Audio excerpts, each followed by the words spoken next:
صحابہ کا ایک طریقہ یہ کہ ولا اور برا، اللہ اور رسول کے حکم کے مطابق، دوستی اور دشمنی اللہ اور رسول کے لیے. ہاں، جب کسی نے کہا، رومی بادشاہ نے حضرت عبداللہ بن حذافہ سے کہا کہ کیا تم ان کو جب سولی دینے لگے، لمبا واقعہ ہے، پڑھنے کے لائق ہے، بڑا شاندار، ان کی آنکھ سے آنسو آ گیا. تو بادشاہ نے واپس بلایا کہ میں نے تم سے پیشکش کی تھی، پھر سے کر رہا ہوں، اگر تم میرا مذہب قبول کر لو، عیسائی بن جاؤ، محمد کا دین چھوڑ دو صلی اللہ علیہ وسلم، تو میں تم کو آدھی سلطنت دے دوں گا، شاید تم کو موت سے ڈر لگا. تو صحابی رسول نے کیا کہا کہ میرے آنکھ سے آنسو نکل گیا، تو اس سے غلط فہمی کا شکار ہو گیا. تو سمجھ رہا ہے کہ میں موت سے ڈر رہا ہوں، موت کے ڈر سے رو رہا ہوں کہ مرنے جا رہا ہوں؟ نہیں، مجھے اس بات کا دکھ ہے کہ اللہ نے ایک ہی جان دی ہے، میری کئی جانیں ہوتی سب قربان کر دیتا دین کے لیے، اللہ کے رسول صلی اللہ علیہ وسلم کا ساتھ نہیں چھوڑتا. صحابہ ایسے تھے کہ جان چلی جائے، گھر چھوڑ دیا، ہاں، رشتہ داروں کو چھوڑ دیا، رشتہ دار دشمن بن کے آیا اسلام کا تو اس کی گردن پہ کو پروار کر دیا. حضرت ابو بکر نے اپنے باپ کو مارا، حضرت عمر نے اپنے سگے ماموں کو مارا بدر کی جنگ میں. حضرت مصعب ابن عمیر نے اپنے سگے بھائی کے بارے میں کہا کہ انصاری سے اس کو اچھی طرح باندھو، اس کی ماں پیسے والی، اچھا فدیہ ملے گا. کہا کہ میرے بھائی ہوتے ہوئے تم میرے بارے میں ایسا کہہ رہے ہو؟ تو حضرت مصعب نے کہا کہ تو اس وقت تو میرا بھائی نہیں ہے، یہ انصاری میرا بھائی ہے.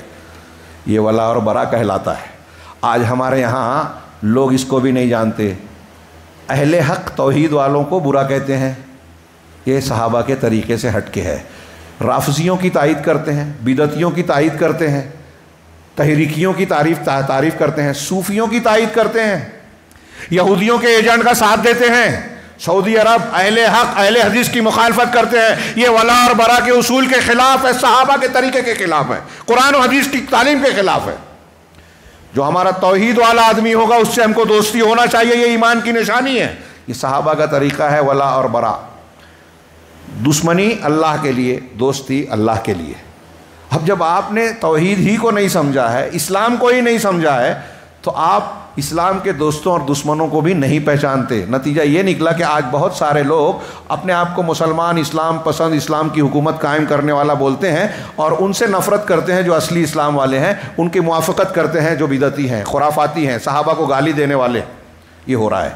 ایک اصول اور بیان کر دوں کہ صحابہ کرام کا منہج یہ تھا کہ اگر آپس میں اختلاف ہو، کئی اصول ہیں لیکن وقت کافی زیادہ ہو گیا ہے، یہ ایک اصول کہ اگر آپس میں اختلاف ہو گیا دین کے معاملے میں، شریعت کے معاملے میں، تو اس میں ان کا منہج کیا تھا، طریقہ کیا تھا، اور ہمارا طریقہ کیا ہے.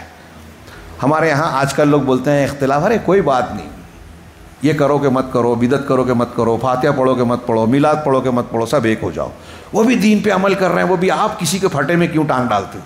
سب اپنے اپنے حساب سے دین پر عمل کر رہے ہیں نا. کیا اللہ کے رسول صلی اللہ علیہ وسلم نے یہی کہا کہ سب اپنے اپنے حساب سے کریں گے، کرنے دینا؟ نہیں. اللہ کے رسول صلی اللہ علیہ وسلم نے فرمایا کہ 72 میں سے ایک طریقہ نجات پانے والا ہے.